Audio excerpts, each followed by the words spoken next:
십자가의 도가 멸망하는 자에게는 미련한 것이요 구원을 받는 우리에게는 하나님의 능력이라. 기록된 바 내가 지혜 있는 자들의 지혜를 멸하고 총명한 자들의 총명을 폐하리라 하였으니 지혜 있는 자가 어디 있느냐 선비가 어디 있느냐 이 세대에서 변론가가 어디 있느냐 하나님께서 이 세상의 지혜를 미련하게 하신 것이 아니냐.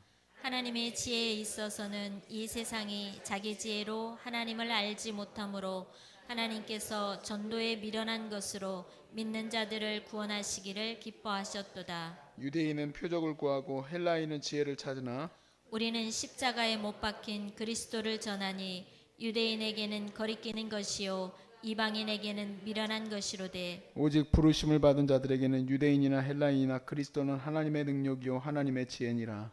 하나님의 어리석음이 사람보다 지혜롭고 하나님의 약하심이 사람보다 강하니라. 형제들아 너희를 부르심을 보라. 육체를 따라 지혜로운 자가 많지 아니하며 능한 자가 많지 아니하며 문벌 좋은 자가 많지 아니하도다. 그러나 하나님께서 세상에 미련한 것들을 택하사 지혜 있는 자들을 부끄럽게 하려 하시고 세상에 약한 것들을 택하사 강한 것들을 부끄럽게 하려 하시며 하나님께서 세상에 천한 것들과 멸시받는 것들과 없는 것들을 택하사 있는 것들을 폐하려 하시나니 이는 아무 육체도 하나님 앞에서 자랑하지 못하게 하려 하심이라. 너희는 하나님으로부터 나서 그리스도 예수 안에 있고 예수는 하나님으로부터 나와서 우리에게 지혜와 의로움과 거룩함과 구원함이 되셨으니 기록된 바 자랑하는 자는 주 안에서 자랑하라 함과 같게 하려 함이라.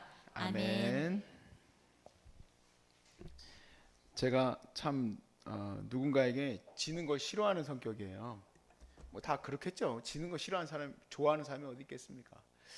제 중고등학교 시절에 그렇게 지는 걸 싫어하는데 운동신경이 그렇게 막 뛰어나지를 못해요. 제가 그 남자애들 중고등학교 애들은 다 운동으로 그 레벨이 정해져요. 그러다 보니까 이제 농구를 그때는 이제 유행이었는데 농구를 막 했는데 키도 작고 또 배도 나오고 그러니까 잘할 리가 없죠. 그러니까 열심히 막 뒷마당에서 그 운동장에서 농구 연습을 열심히 했어요. 그 제 아주 단짝 친구가 있는데 이 친구는 항상 저보다 잘해. 뭐든지 잘해. 뭐든지. 고수도 막골을 쳐도 걔가 더 잘하고. 바둑도 처음에는 제가 막 웃어가면서 너 바둑도 되게 못 둔다 그랬는데 금세 걔는 바둑도 나보다 잘 두고. 아무튼 뭐든지 저보다 잘해요. 탁구를 이제 둘이 치잖아요. 이제 교회 친구인데 교회에서 둘이 탁구를 치면 얘가 항상 이기는 거예요. 그러면 이제 걔 가고 나면 제가 이제 집이 교회잖아요. 걔 가고 나면 딱 반만 테이블 갖다 붙여놓고 열심히 연습을 하는 거예요. 혼자 열심히 한다고 되지는 않죠. 그래도 이제 그런 마음으로 막 이것도 이겨보려고 하고 저것도 이겨보려고 하는데 안 되는 거예요. 그러다가 어떻게 제가 그런 책을 하나 발견하게 되는데 별로 좋은 책은 아닌 것 같아. 그냥 어떻게 지나가다 읽게 됐는데 사람을 접대하는 방법에 대한 책이에요. 근데 그 접대하는 방식이 뭐라고 돼 있는가 봤더니 저주라는 거예요. 사람을 접대할 때는 저줘야 된대요. 제가 그래서 저줘봤어요. 저줄 것도 없어. 내가 어차피 지니까. 그런데 그 마음, 그 한 구절이 제 지금까지의 인생을 굉장히 크게 바꿔놓은 얘기예요. 저줘라. 그게 오히려 사람을 기쁘게 만들고 그 사람의 마음을 얻는 것이다 라고 써 있더라고요. 여러분 그 맞는 말 같으세요? 맞는 말이에요 진짜. 근데 거기에 더 좋은 게 있어요. 어차피 져줄 것 같으니까 연습할 필요 있어 없어요?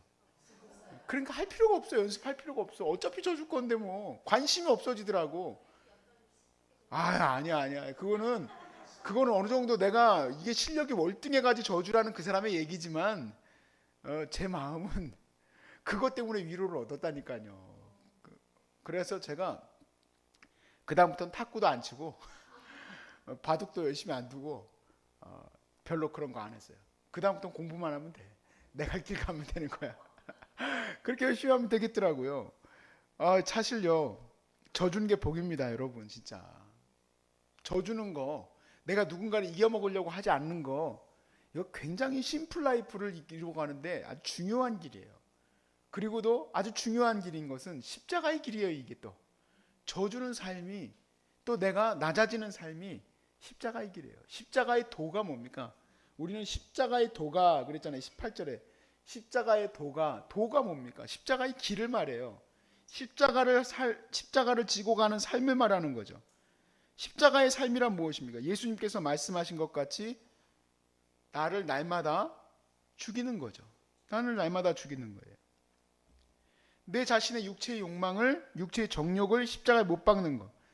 갈라디아서 말씀대로 내가 이제는 내가 사는 것이 아니요 내 안에 계신 나를 위해서 죽으신 예수 그리스도를 위하여 사는 것. 그게 십자가의 길이에요. 그러니까 내가 예수를 위해서 사는 거.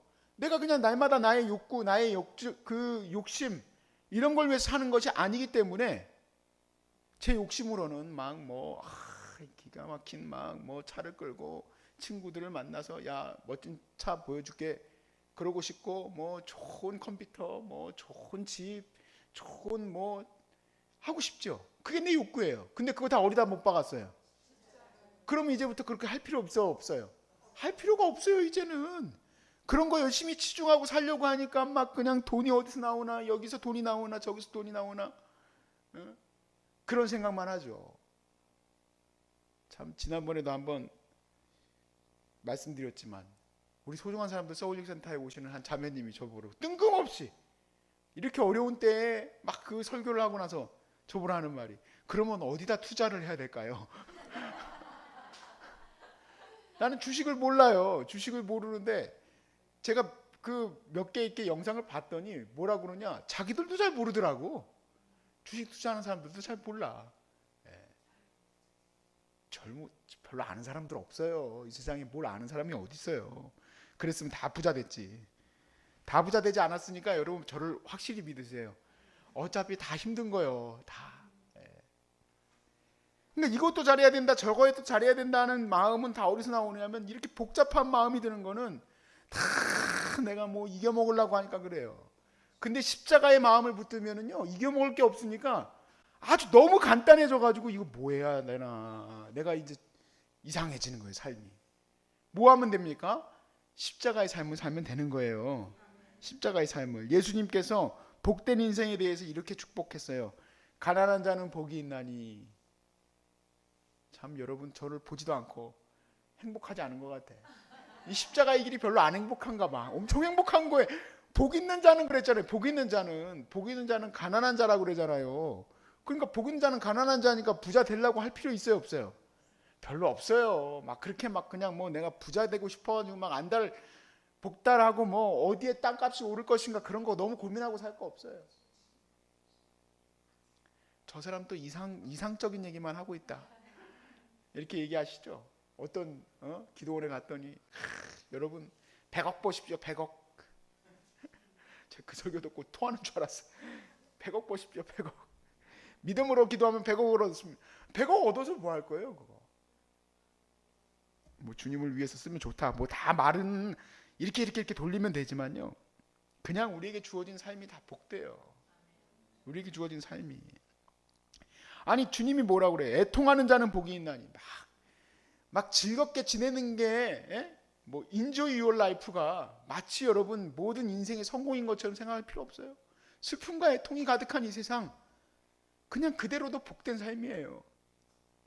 또한 온유한 자는 복이 있나니.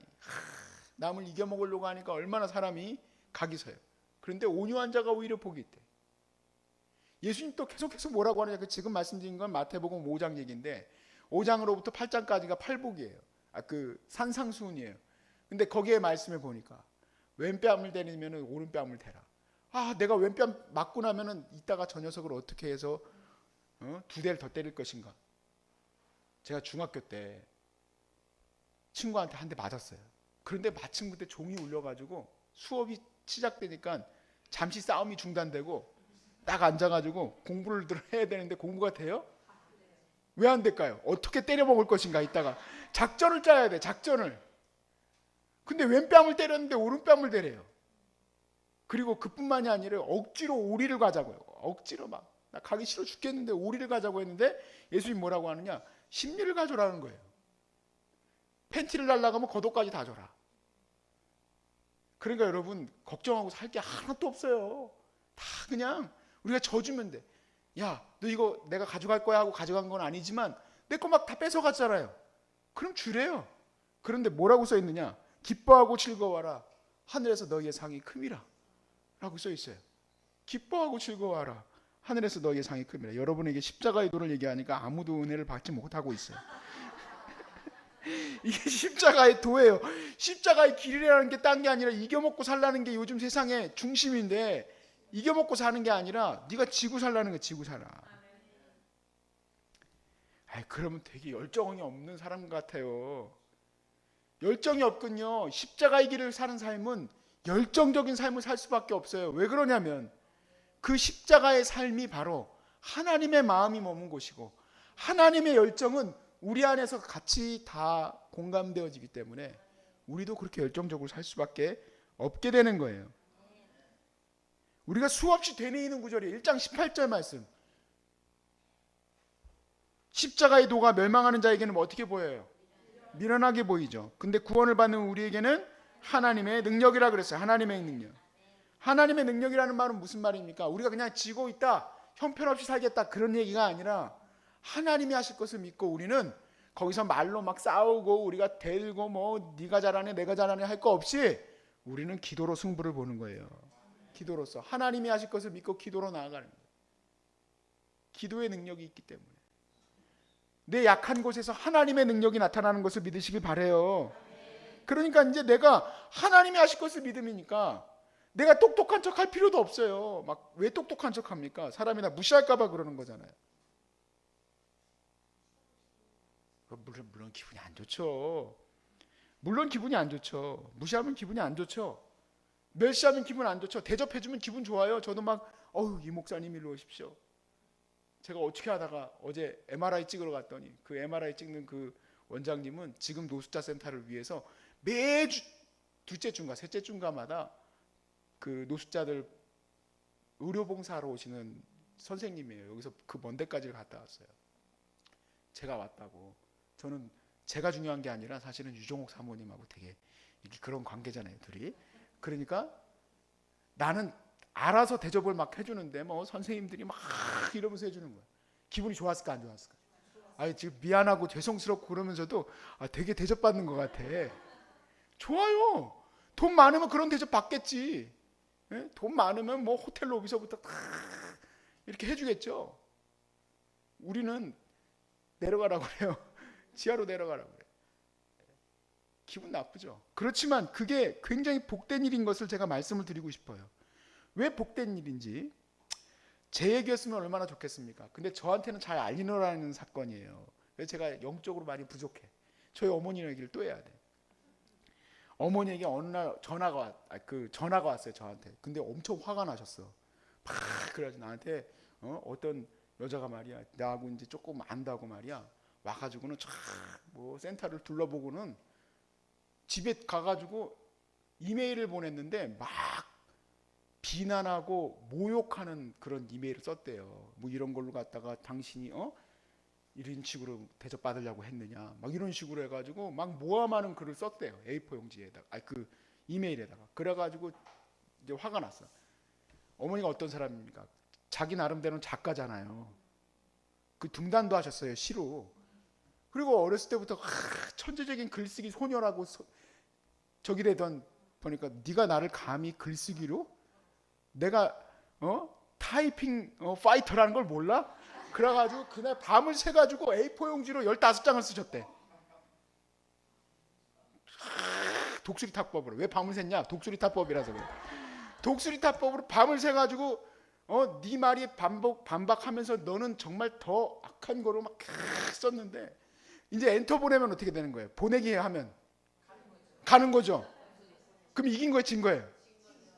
오야, 그 졌다는 거 어떻게 알았어? 근데 그걸 보내려고 하는데 성령님이 딱 막는 거야. 너 그거 보내면 좋냐? 엔터만 누르면 되는데 그거 안 보내고, 그리고 뭘 눌렀을까요? 삭제를 눌렀어. 밤새도록 친 거를. 그걸 나한테 또 그 다음날 전화가 왔어. 야, 이 목사 이렇게 저차하고 해가지고 하나님이 나를 그렇게 했다. 그래서 내 마음이 어땠다고 했을까요? 저한테 너무 좋다 그랬어요. 여러분, 은혜와 평강은 어디서부터 올까요? 은혜와 평강은 하나님 아버지와 예수 그리스도를 통하여 여러분에게 주어지는 거예요. 은혜와 평강이 왜 고린도 교회에 없냐? 15페이지 아니라 20페이지라도 쓸 수 있다고 자부하는 사람들이 너무 많아서 그래요. 여러분과 저의 마음속에 네가 감히 너 한번 두고 보자 하는 순간부터는 저와 여러분의 마음에는 은혜와 평강은 빠이빠이예요. 빠이빠이. 은혜와 평강은. 여러분, 왜 우리가 모독을 받고 비난을 받아도 그 안에서 평강이 있는가? 그 이유는 이거예요. 하나님의 십자가의 도를 따랐기 때문에 그래요. 제가 부족하니까 그동안 계속 머리 아파왔던 거예요. 머리가 아픈 이유가 뭐냐? 안 져먹으려고 하니까. 지면은 평안해요. 여러분, 앞으로 암이 낫고 나면 십자가의 은혜를 붙드시길 바라요. 그럼 병이 안 찾아와요. 십자가의 은혜를 붙들면 병이 안 찾아와요. 근데 언제 병이 찾아오냐? 이길 수 없는데 마음속으로 막 저걸 어떻게 할 수도 없고 저걸. 그러면 이제 병이 오는 거죠. 그래서 사도 바울이 이사야서 29장 14절 말씀을 인용해요. 이 잘 들어보세요. 1장 19절에서 20절에 인용했는데 기록된 바 내가 지혜 있는 자들의 지혜를 멸하고 총명한 자들의 총명을 폐하리라 하였으니 지혜 있는 자가 어디 있느냐? 선비가 어디 있느냐? 이 세대의 변론가가 어디 있느냐? 하나님께서 이 세상의 지혜를 미련하게 하신 것이 아니냐라고 하였습니다. 여러분, 우리 왜 인간이 이렇게 무리수를 많이 두고 우리 인간이 이렇게 무식할까요? 저는 그 엊그저께인가 어젠가 트럼프가 그 난리가 난 폭도들한테 폭도들이라고 막 하면서 다 무장된 군인으로 갖다 다 잡아버리겠다고 해가지고 불질러 버렸다는, 마음에 분노에 불질렀다는 그 얘기를 들으면서 저 사람은 되게 공부도 많이 했을 것 같은데 왜 저렇게 무식한 말을 할까? 주변에 보좌관도 없나? 보좌관이 왜 없겠어? 다 있겠죠. 누군들 지혜로운 자가 있겠으며 누군들 변론가가 있겠느냐라고 했어요. 왜 이런 답이 나왔을까요? 이유가 있습니다. 그 이유가 이사야서 말씀을 다시 보면 나오는데 찾지 마세요. 시간 관계에서 제가 그냥 읽어드릴게요. 이사야서 29장 14절 말씀을 우리가 인용했다고 그랬죠. 13절 말씀에 이렇게 돼 있어요. 주께서 이르시되 이 백성이 입으로는 나를 가까이하며 입술로는 나를 공경하나 그들의 마음은 내게서 멀리 떠났으니 그들이 나를 경외함은 사람의 계명으로 가르침을 받았을 뿐이니라. 그러므로 내가 이 백성에게서 지혜자가 없어지게 하고 명철한 총명자가 없게 하리라 라고 얘기한 거예요. 왜냐하면 입만 살아가지고 하나님의 말씀을 얘기를 하고 있는데 그 마음에는 하나님의 그 사랑이 없다라는 거예요. 그러므로 사도 바울이 지금 아볼로판에 개벽판에 하고 있는 이 난장판에 정확하게 인용한 말씀이에요. 너희들이 입만 살아있다 얘기, 입만 살아있다. 그리스도의 십자가는 입만 살아있는 게 아니고 너 자신을 죽이는 거지. 네가 져주는 거지. 아볼로파면 아볼로파답게 더 죽어줘야지. 개밥하면 개밥파답게 더 죽어줘야지. 누가 더 낫다고 지금 서로 간에 변론하는 것이 지금 맞느냐. 사실 너희의 부르심을 보아라. 유명한 자가 없고 뛰어난 자가 별로 없다. 그러나 왜 너희들을 선택했겠다고 생각하느냐. 이유는 하나님이 연약한 자를 세워서 오히려 지혜롭다고 하는 자들, 또 능력 있다는 자들을 부끄럽게 만들려고 한 것이 아니겠느냐. 사도 바울이 사역 가운데 자칭 사도라는 자들에게 공격을 받습니다. 그러니까 사도라는 말을 왜 하겠어요? 예수님 쫓아다녔기 때문에 그렇겠죠. 사도 바울은 예수님을 쫓아다닌 적이 없어요. 그러니까 자칭 사도라는 자들이 사도 바울을 막 공격하는 거예요. 그리고 그 성도들이 마음이 자기에게 쏠리게 하기를 지금 이용하고 있는 거죠. 그랬을 때 사도 바울이 고린도 후서예요. 오늘 우리가 이제 고린도전서 보고 있지만 고린도후서 11장을 한번 같이 보겠습니다.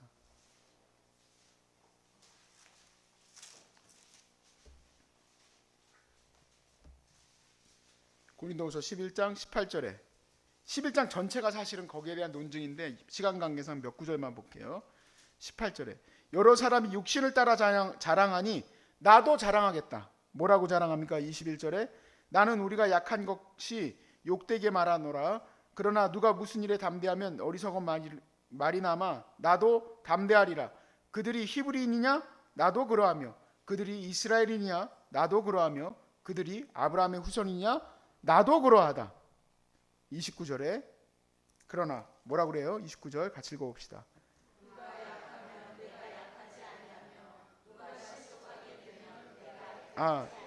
죄송합니다. 30절인데 죄송합니다. 30절 내가 부르짖 자랑할진대 내가 약한 것을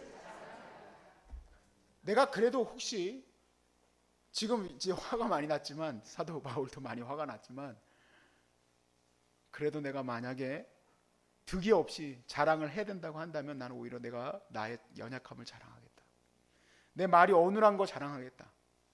내가 가진 거 없는 거 자랑하겠다. 내가 예수님을 따랐던 제자들과 함께하지 않았던 사람이라는 것도 자랑하겠다. 그러나 하나님이 얼마나 많은 사역을 이루어가는지 보면은 그 능력은 오히려 약한 데서 하나님의 강함이 나타난다는 것을 역설적으로 말하고 싶었던 거예요. 우리가 참기 힘들고 어려운 힘든 일들이 많이 사람들로부터 닥칠 수도 있어요. 모욕하는 말, 모독하는 말을 들을 수도 있고 그런 취급받을 수도 있어요. 그랬을 때 오히려 기뻐할 수 있기를 바랍니다. 연약한 것이 내 안에서 더 기쁨이 돼요. 왜냐하면 우리는 오히려 나를 통해서 하나님 이렇게 나같이 약한 자를 통하여서도 하나님이 큰 일을 이룰 것을 우리가 기대하기 때문에 그렇습니다. 기대하기 때문에. 십자가의 도가 뭡니까? 십자가의 도는 날마다 나를 죽이는 거예요. 너무 복잡하게 생각할 거 없고 우리가 그냥 각 세울 것도 없어요. 네가 더 잘했네. 내가 더 잘했네. 내가 더 합리적이네. 네가 더 합리적이네 할 거 없어요. 나는 기도의 용사가 되어서 오직 그 일은 주님이 이루실 것을 믿고 기도하는 사람으로 세워지면 됩니다. 말 많은 사람은 말밖에 없다 이 얘기예요.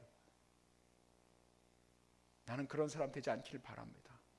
하나님 앞에 지극히 겸손하게 하나님 앞에 서서 하나님이 이루실 것을 바라보고 나와 같이 연약한 자를 통해서 얼마나 큰 일을 이루실지 우리가 기대하실 수 있기를 주의 이름으로 축복합니다.